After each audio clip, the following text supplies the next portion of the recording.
चंदनपुर नाम का एक गांव था। उसी गांव में मोहिनी नाम की एक औरत रहती थी। मोहिनी अपनी 5 साल की बेटी चारू के साथ एक छोटी सी झोपड़ी में रहा करती थी। मोहिनी का पति गोपाल दिन भर खेतों में काम करने के बावजूद भी ज्यादा पैसे नहीं कमा पाता था। एक रोज गोपाल मोहिनी से कहता है, अरे भाग्यवान, अब इस गांव में कुछ नहीं रखा है।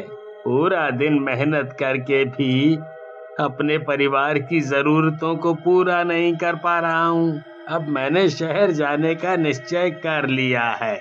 मैं कल ही शहर जाकर कोई अच्छा सा काम ढूंढता हूँ, और जब मुझे काम मिल जाएगा तो मैं तुम दोनों को भी शहर बुला लूंगा। हाँ। अजी, आप तो हम दोनों को छोड़कर शहर चले जाओगे, पर आपके जाने के बाद घर का खर्च कैसे चलेगा? अरे भाग्यवान, तुम भी हद करती हो। अरे घर में जो थोड़े बहुत पैसे रखे हैं, जब तक उनसे काम चलाना, और वैसे भी कुछ ही दिनों की तो बात है, फिर तो मैं तुम दोनों को अपने साथ शहर ले ही जाऊंगा।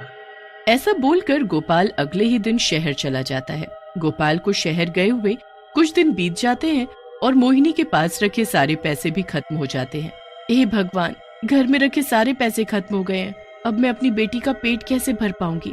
तभी चारू मोहिनी से बोलती है, माँ, मुझे बहुत जोर से भूख लगी है, कुछ खाने को दो ना। मोहिनी के पास पैसे नहीं होते, इसलिए वो अपने पड़ोस में रहने वाली सरिता बहन से खाना मांगती है।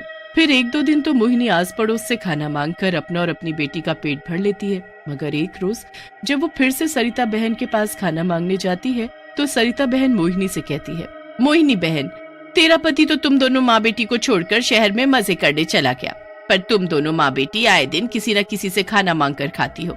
ये अच्छा लगता है क्या तुम्हें? सरिता बहन, मैं काम तो ढूंढ रही हूँ, पर ना जाने कोई काम मिल ही नहीं रहा। तुम्हें काम मिले या ना मिले, पर अब मैं तुम्हें खाना नहीं दे सकती। फिर मोहिनी अपनी बेटी चारू को लेकर वहाँ से चली जाती है और गांव में घूमकर अपने लिए काम तलाशने लगती है। सुबह से शाम हो जाती है, पर मोहिनी को कहीं कोई काम नहीं मिलता है।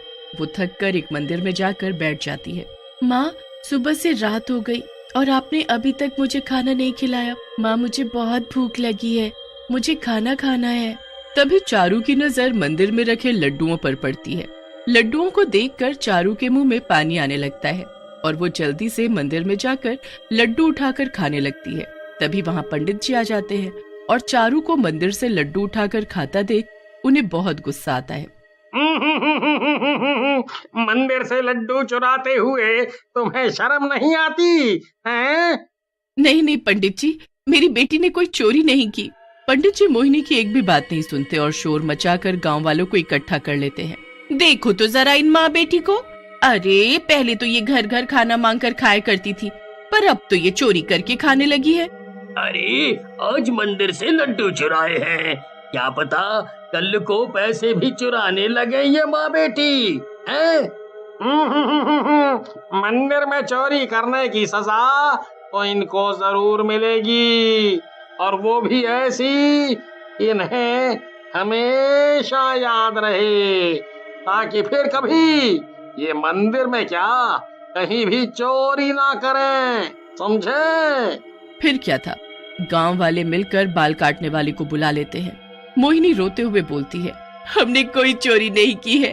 अरे कोई तो समझो हमारी परेशानी को, हम चोर नहीं है। मैं आपके आगे हाथ जोड़ती हूँ, हमारे बाल काट कर हमें इतनी बड़ी सजा ना दो, ना दो।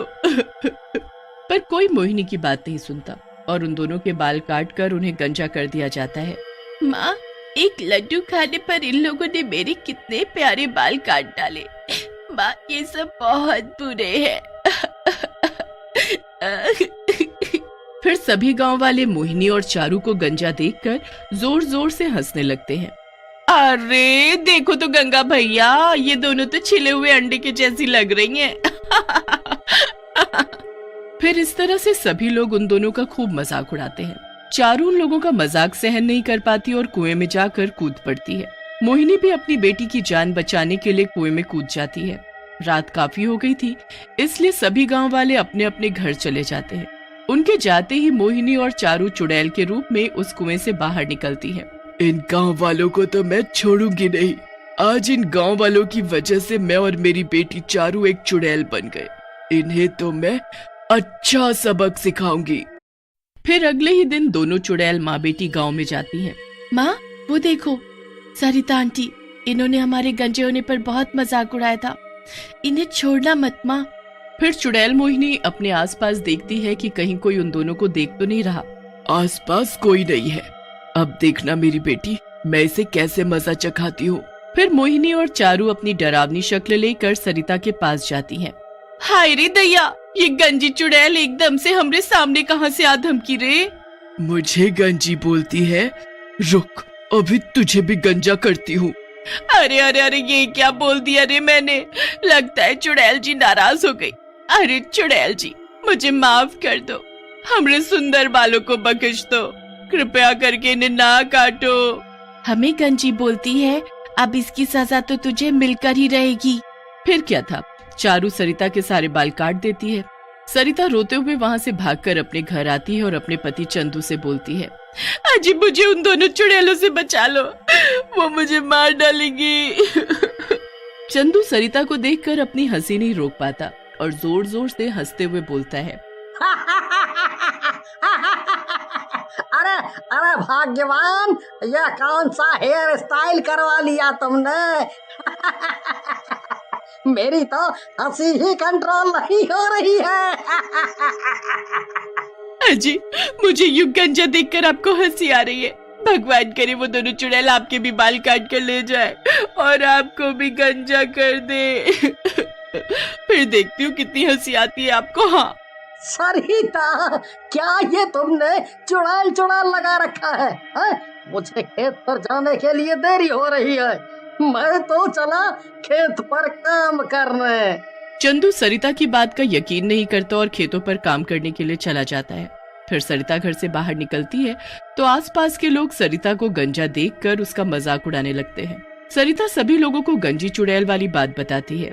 उसकी बात सुनकर सभी के होश उड़ जाते हैं।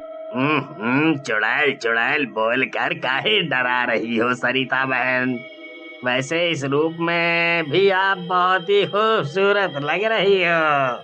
कालू की बात सुनकर सभी लोग जोर जोर से हंसने लगते हैं। हंस लो, जितना हंसना है हंस लो। जब वो दोनों गंजी चुड़ैलें तुम सबको भी गंजा कर देंगी ना, तब पता चलेगा तुम्हें। फिर उसी रात दोनों चुड़ैल गांव के कुछ और लोगों को भी गंजा कर देती हैं और उन लोगों के बालों को अपने साथ ले जाती हैं। चुड़ैल को गांव से बाहर निकलते हुए पंडित जी देख लेते हैं और वो तुरंत पहचान जाते हैं कि ये चुड़ैलें कोई और नहीं बल्कि मोहिनी और उसकी बेटी चारू है। फिर सुबह होती है तो कालू और गांव के कई लोग अपने आप को गंजा देखकर बहुत हैरान होते हैं और वो घर से बाहर निकलकर बोलते हैं, अरे भैया देखो तो मेरे सुंदर बालों का क्या हो गया है। सरिता बहन ने सही कहा था, वो चुड़ैल हम लोगों को भी गंजा कर देगी। देखो देखो। सही कहते हो कालू भाई, इन चुड़ैलों ने एक ही रात में गांव के कितने सारे लोगों को गंजा कर दिया है। अरे इससे पहले वो गंजी चुड़ैलें गांव के बाकी लोगों को भी गंजा कर दे, हम गांव वालों को कुछ तो करना चाहिए। तभी शहर से मोहिनी का पति गोपाल आता है और गांव वालों से अपनी पत्नी के बारे में पूछता है। तभी वहाँ पंडित जी भी आ जाते हैं और वो गोपाल को सारी बात बताते हैं। गोपाल भागता हुआ उस कुएं के पास जाता है और जोर जोर से रोने लगता है। गोपाल कुएं के पास बैठकर रोते हुए बोलता है, मोहिनी मोहिनी, मेरी बच्ची चारू, ये सब क्या हो गया? अरे मैं तो तुम दोनों को अपने साथ ले जाने के लिए आया था।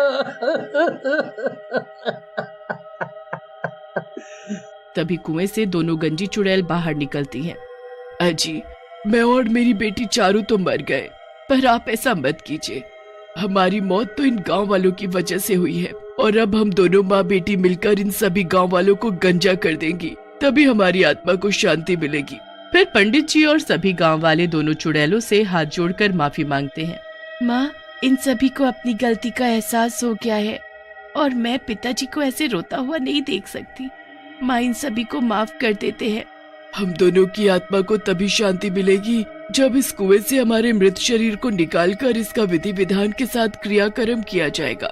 फिर गांव के लोग कुएं से मोहिनी और चारू की लाश को बाहर निकालते हैं, जिसके बाद पंडित जी पूरे विधि विधान के साथ उनका क्रियाकर्म करते हैं जिसके बाद दोनों माँ बेटी की आत्मा को मुक्ति मिल जाती है और वो हमेशा हमेशा के लिए वहाँ से चली जाती है।